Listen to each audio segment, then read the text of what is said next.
Good evening everyone. हम क्या पढ़ रहे थे? रासायनिक अभिक्रियाएं पढ़ रहे थे। तो हमने कहाँ तक कंप्लीट कर लिया है? हमने अनुत्क्रमणीय और उत्क्रमणीय अभिक्रिया तक कंप्लीट कर लिया था। क्या क्या देखा थे? हमने देखा था भौतिक परिवर्तन, रासायनिक परिवर्तन क्या होता है, अभिकारक क्या होता है, उत्पाद क्या होता है, ऊष्मक्षेपी अभिक्रिया क्या होता है, ऊष्मशोषी अभिक्रिया क्या होता है, ये देखे थे। फिर क्या देखे थे? जो अभिकारक की अभिक्रिया के जो प्रकार होते हैं, क्या मतलब क्या प्रकार था उसका? पहला था संयोजन अभिक्रिया, दूसरा था वियोजन, फिर विस्थापन, फिर द्विविस्थापन, ऑक्सीकरण, अपचयन और रेडॉक्स वाला अभिक्रिया। मैंने कहा केमिस्ट्री के प्लेलिस्ट में जाकर देख लो, मैंने पढ़ा दिया है, ठीक है। आज हम क्या देखेंगे? गैसों के सिद्धांत देखेंगे। क्या देखेंगे? गैस सिद्धांत, मतलब गैसों में कैसे समीकरण बनेगा, कैसा उसका न्यूमेरिकल सॉल्व होता है, वो आज हम देखेंगे, ठीक है। क्या देखेंगे? गैस सिद्धांत, ठीक। तो देखो गैस का सिद्धांत क्या क्या होता है? गैस का ना तो एक निश्चित आकार होता है, ना निश्चित आयतन होता है, ठीक है। और उनके अणुओं के बीच जो अंतर आणविक बल होता है वो क्या होता है? बहुत कम होता है। इसलिए क्या होते हैं, जो गैस के अणु होते हैं वो क्या होते हैं? बिखरे होते हैं, दूर दूर होते हैं। ये क्या है? गैस का एक सिद्धांत है, ठीक है। और अंतराणविक बल मतलब क्या होता है? अंतराणविक बल मतलब होता है कि अणु के बीच जितना ज्यादा अंतराणविक बल होगा उसके अणु उतने ही पास होगा होंगे। तो सबसे ज्यादा अंतराणविक बल किस में रहता है? सबसे ज्यादा अंतराणविक बल जो रहता है वो ठोस में रहता है। उसके बाद किस में रहता है? जल में रहता है। उसके बाद फिर हवा में रहता है सबसे कम, ठीक है। तो इसका परिभाषा मैंने बताया कि गैस का ना तो निश्चित आकार होता है, ना आयतन, और इनके बीच जो अणुओं के बीच चूंकि अंतरा आणविक जो बल होता है वो भी बहुत कम होता है। इसके कारण इसके जो अणु है वो बिखरे हुए रहते हैं, ठीक है।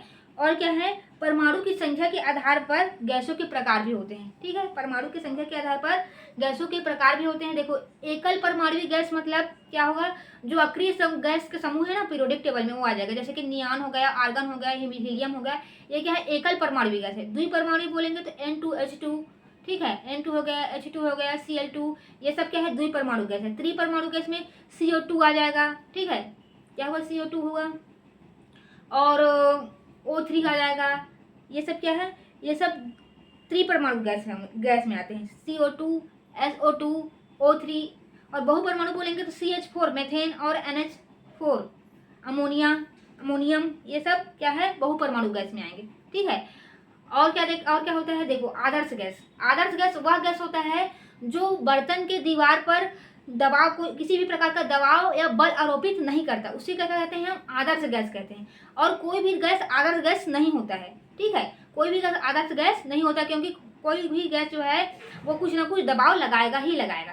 लेकिन क्या बोला है? ये बोला है कि निम्न दाब पर, बहुत कम दाब पर, और उच्च ताप पर, बहुत कम दाब पर, उच्च ताप पर जो हाइड्रोजन होता है, नाइट्रोजन होता है, और जो कार्बन डाइऑक्साइड होता है वो क्या होता है? आदर्श गैस की भांति व्यवहार करता है। कैसे रहेगा? जब दाब बहुत निम्न रहेगा और ताप उच्च रहेगा, तब हाइड्रोजन, नाइट्रोजन और कार्बन डाइऑक्साइड कैसा व्यवहार करेगा? ये व्यवहार करेगा आदर्श गैस की तरह। वास्तविक गैस क्या होते हैं? जो बर्तन के दीवारों पर कुछ बल आरोपित करते हैं, और सभी गैस जो होते हैं वास्तविक गैस होते हैं, ठीक है। ये क्या हुआ? गैसों के जो गैस के सिद्धांत के अंतर्गत जो जो बातें था मैंने वो आपको बताया। अब हम इसको मैं इसको लिखवा देती हूँ। देखो, गैस का ना तो आकार होता है, ना ही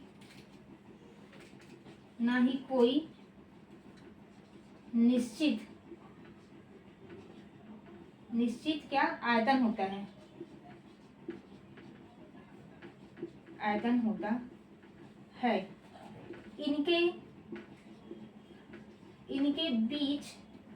इनके बीच अंतराणविक बल बहुत कम होता है। इसलिए गैस के अणु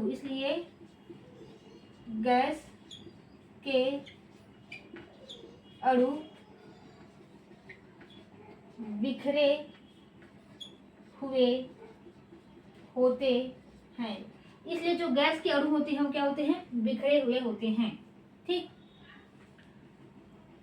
परमाणु की संख्या के आधार पर, देखो परमाणु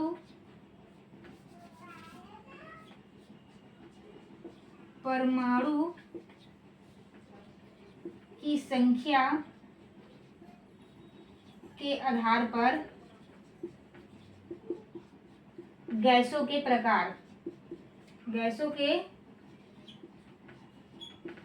प्रकार, ठीक। पहला देखते हैं एकल परमाणु गैस। तो इसमें क्या आएंगे, अक्रिय समूह आएगा क्या, आर्गन, नियॉन हो गया, नियॉन हो गया, हीलियम हो गया, ये सब क्या है, अक्रिय समूह के हैं। दूसरा देखते हैं द्विपरमाणु गैस। द्विपरमाणु क्या होता है, Cl2 हो गया, N2 हो गया, H2 हो गया, ये सब क्या है, द्विपरमाणु गैस होगा। अब तृतीय देखते हैं, तृतीय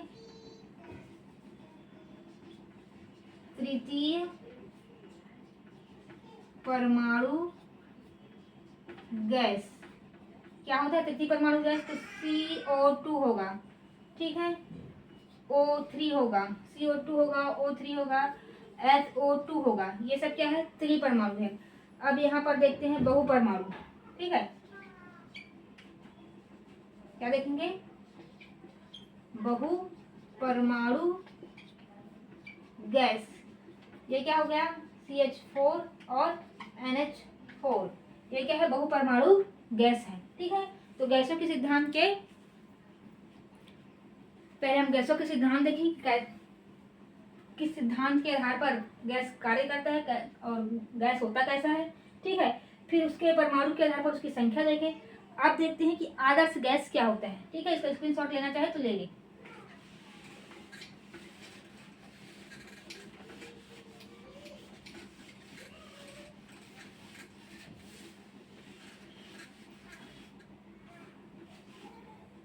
क्या देखेंगे, आदर्श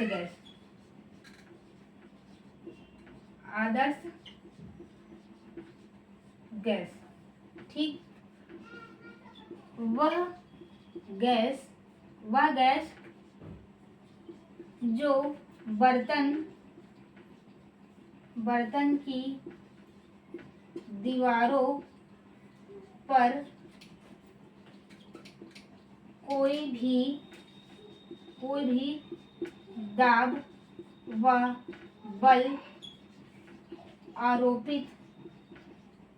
आरोपित नहीं करता है, आदर्श गैस कहलाता है, ठीक है। और कोई भी गैस आदर्श गैस नहीं होता, कोई भी गैस आदर्श गैस नहीं होता है, कोई भी गैस आदर्श गैस नहीं होता है। लेकिन एक कंडीशन है, ठीक है। एक कंडीशन में जो कुछ गैस हैं वो आदर्श गैस की तरह व्यवहार करते हैं, ठीक है। वो कंडीशन क्या है, निम्न दाब तथा उच्च ताप पर, निम्न दाब तथा उच्च ताप पर जो नाइट्रोजन है, कार्बन डाइऑक्साइड है और हाइड्रोजन, निम्न दाब और उच्च ताप पर नाइट्रोजन, कार्बन डाइऑक्साइड और हाइड्रोजन आदर्श गैस की भांति व्यवहार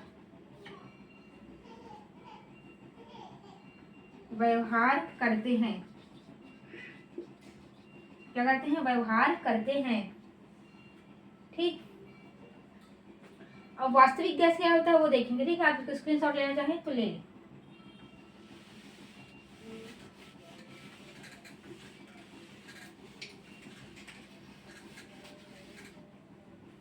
देखो, वास्तविक गैस वो होता है जो बर्तन पर दबाव डाले, बर्तन की दीवारों पर दबाव डाले, और सभी गैस वास्तविक गैस होते हैं, ठीक है। आप इसका परिभाषा लिख लीजिएगा। बस इतना ही रहेगा कि वास्तविक गैस वह है जो बर्तन की दीवारों पर दबाव डाले, दबाव आरोपित करे, ठीक है, बल आरोपित करे, उसे क्या कहते हैं, वास्तविक गैस कहते हैं। ठीक, अब हम देखते हैं कि जो गैस के लिए जो समीकरण है उनको देखते हैं। ठीक है, तो सभी गैस में ताप का, आयतन का और दाब का गुण पाया जाता है। ठीक है, ये गैसों का गुण है। अब देखते हैं जो गैस के लिए चार्ल्स ने नियम दिया था। ठीक है,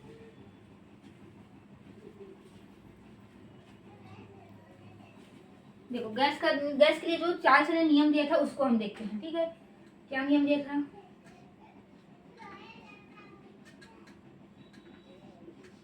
चार्ल्स का हम नियम देखेंगे। ठीक, किसका नियम देख रहे हैं, चार्ल्स का। तो इसका एक ट्रिक है। ट्रिक क्या है, चार्ल्स टीवी देख रहा है। ठीक, क्या है ये, इसका एक ट्रिक है। तो देखो यहाँ पर आपको क्या दिख रहा है, टी मतलब ताप होगा और वी मतलब आयतन होगा, मतलब टी मतलब टेम्परेचर और वी मतलब वॉल्यूम। ठीक, आपको यहाँ प्रेशर नहीं दिख रहा है ना, मतलब पी नहीं दिख रहा है ना, तो क्या इसका जो परिभाषा बनेगा चार्ल्स के नियम का वो क्या बनेगा, स्थिर। ठीक, स्थिर दाब पर, स्थिर दाब पर गैस का आयतन, स्थिर दाब पर गैस का आयतन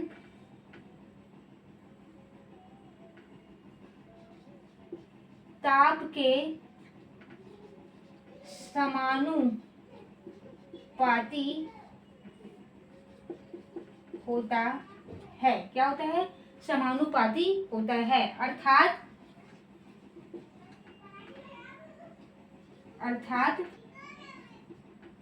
ताप बढ़ाने पर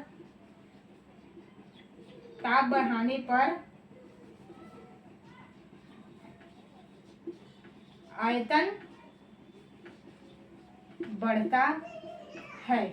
ठीक, ये ट्रिक याद रखना। चार्ल्स टीवी देख रहा है, ये आपको बहुत क्या होगा, सहूलियत मिलेगा।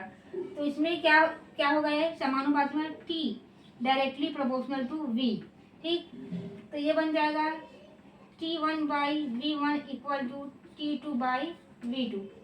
ठीक, मतलब हमको क्वेश्चन दिया रहेगा, क्वेश्चन में दो गैस मतलब गैस दिया रहेगा, दो गैसों का ताप दिया रहेगा और एक का आयतन दिया रहेगा, एक का नहीं दिया रहेगा, पूछेगा। वैसे हो सकता है किसी का ताप ना दिया रहे, ताप पूछे, तो ये सूत्र बनेगा T1 बाई V1 और T2 बाई V2। ये क्या है, चार्ल्स के नियम का सूत्र है। ठीक, अब हम इसका न्यूमेरिकल देखते हैं। ठीक है, स्क्रीनशॉट लेना चाहे तो आप इसका ले लें, फिर मैं इसका न्यूमेरिकल बताऊंगी। न्यूमेरिकल क्वेश्चन क्या है, 15 सेल्सियस पर एक गैस का आयतन 360 ml है। 15 सेल्सियस पर एक गैस का आयतन, 15 सेल्सियस पर एक गैस का आयतन 360 ml है। 360 ml है। यदि दाब को स्थिर रखा जाए, यदि दाब को स्थिर रखा जाए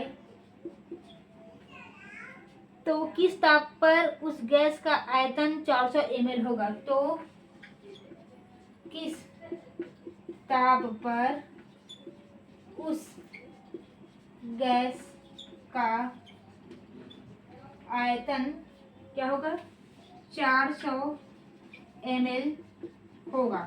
ठीक, तो हम इसको अब सॉल्व करेंगे। ठीक, तो हमारे पास क्या क्या दिया है उसको हम देख लेते हैं। हमारे पास दिया है T1 इज इक्वल टू क्या दिया है, 15 डिग्री सेल्सियस। और हमको जब भी हम इसको हल करेंगे, इसको क्वेश्चन को, तो जब भी ताप सेल्सियस में दिया रहेगा तो उसको हमको केल्विन में बदलकर हल करना रहता है।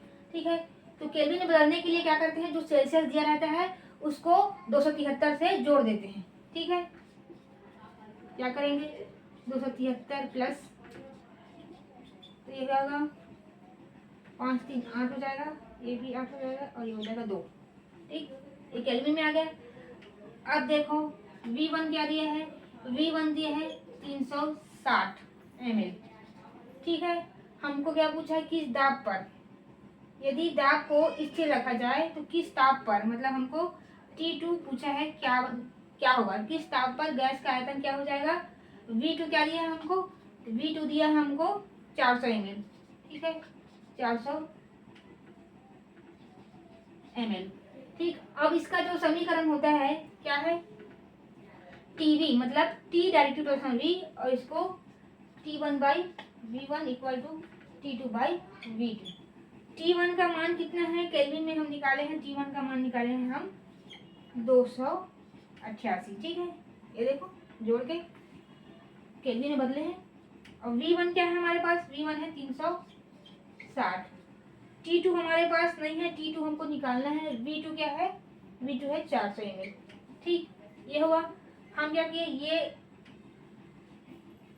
अगर इक्वल, जैसे कि दो पक्ष है, ठीक है, लेफ्ट एंड राइट। ठीक, ऐसे अगर हम देखोगे तो ऐसा राइट हो जाएगा मेरा राइट, और इधर लेफ्ट, तो नीचे नीचे का कटेगा। अगर इक्वल के कटाते हैं ना, तो हर हर कटता है और अंश अंश कटता है। ठीक है, तो हम देखो नीचे से कट रहा है ना, तो ये कटा दिया, ये 0 कट गया, ये 0 कट गया। अब क्या होगा, 4 दहम 40 और 4 निया 36। ठीक, अब क्या करेंगे, ये जो 10 है उसको इधर पक्षांतर किए, ये भाग में है, इधर ताकि गुणा में हुआ। ठीक, और इधर हमारे बचे में क्या बचा है, 9 बचा है। ठीक है, तो ये हो जाएगा 9 एकम 9 और 9 तिया 27 और 9 दूनी 18।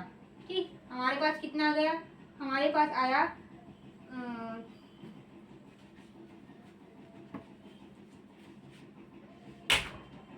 देखो हमारे पास क्या आ गया, T2 इज इक्वल टू ये। ठीक है, ये T2 इधर बचा ही है ना, ये देखो इधर पक्षांतर किए किसको, 10 को। ठीक है, और T2 रहेगा इधर साइड, तो T2 इक्वल टू 228 गुणित 10 और बटे में इधर कटाने के बाद क्या बचा है 9, तो इधर क्या आएगा 2E2 इज इक्वल टू आएगा 320। लेकिन हमने क्या किया था, इसको बदला था केल्विन में। क्या किया था, इसको केल्विन में बदले थे ना, तो हमको क्वेश्चन सेल्सियस में दिया है, तो हमको आंसर सेल्सियस में लाना होगा। अब इसको वापस सेल्सियस में बदलने के लिए क्या करेंगे, हम 320 में से 273 घटाएंगे। ठीक है, वापस सेल्सियस में बदल रहे हैं, तो 10 में से 3 जाएगा, कितना बचेगा, तो अगर 10 में से 3 जाता है तो बचेगा 7। ठीक, 12 में से 8 जाएगा, कितना बचेगा 4, तो ये आ जाएगा 47 डिग्री सेल्सियस। यही हमारा क्या होगा, आंसर होगा। ठीक, ये क्या होगा, हमारा आंसर होगा। समझ में आया, पहले जो दिया है उसको लिखे, फिर ये जो सूत्र जो हम देखे हैं T डायरेक्टली प्रोपोर्शनल V, फिर क्या किए हैं इधर तक दो हमको, जैसे क्वेश्चन में देखो क्या दिया है, 2 ठो मान दिया है, टेम्परेचर दिया है और आयतन दिया है, तो उस हिसाब से हमको क्या क्या करना है, T1/V1 इक्वल टू T2/V2, ऐसा सूत्र बनेगा इसका। ठीक है, तो इसमें मान रखेंगे, मान रख के हल करेंगे, इतना आएगा। अब हम इसका दूसरा क्वेश्चन देखते हैं। ठीक है,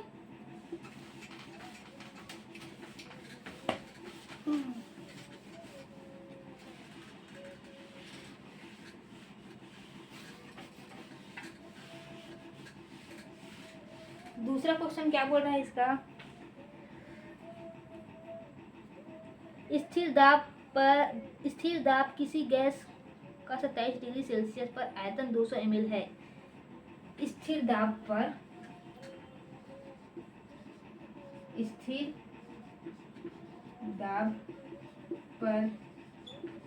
किसी गैस का आयतन 200 ml है। ठीक है, स्थिर दाब पर किसी गैस का आयतन 200 ml है। स्थिर दाब पर किसी गैस का 27 डिग्री सेल्सियस पर आयतन आयतन कितना है, 200 ml है, तो 0 डिग्री पर आयतन क्या होगा। ठीक है, तो 0 डिग्री पर आयतन क्या होगा। ठीक, ये हुआ। हमारे पास क्या क्या दिया है, हम उसको लिखेंगे। हमारे पास दिया है T1 कितना दिया है, 27 डिग्री सेल्सियस। इसको हम केल्विन में बदलेंगे, क्या करेंगे, 273 प्लस जो सेल्सियस में दिया है 27, इसको जोड़ेंगे तो हमारे पास क्या आएगा, 7 3 10, 7 3 10 और ये होगा 300 केल्विन, ये प्राप्त हुआ हमारे पास। ठीक, आयतन में हमारे पास क्या है, V1 इज इक्वल टू है 200 ml। ठीक, और T2 हमारे पास है 0 डिग्री सेल्सियस, केल्विन में बदलेंगे तो 273 प्लस 0 करेंगे तो हमको 273 ही प्राप्त होगा। ठीक, ये हुआ। हमको आयतन ज्ञात करना है, मतलब V2 ज्ञात करना है, V2 इज इक्वल टू क्या होगा। ठीक, तो अब हम यहाँ सॉल्व करने स्टार्ट करते हैं। यह T1 बाई V1 और T2 बाई V2। ठीक, ये हुआ।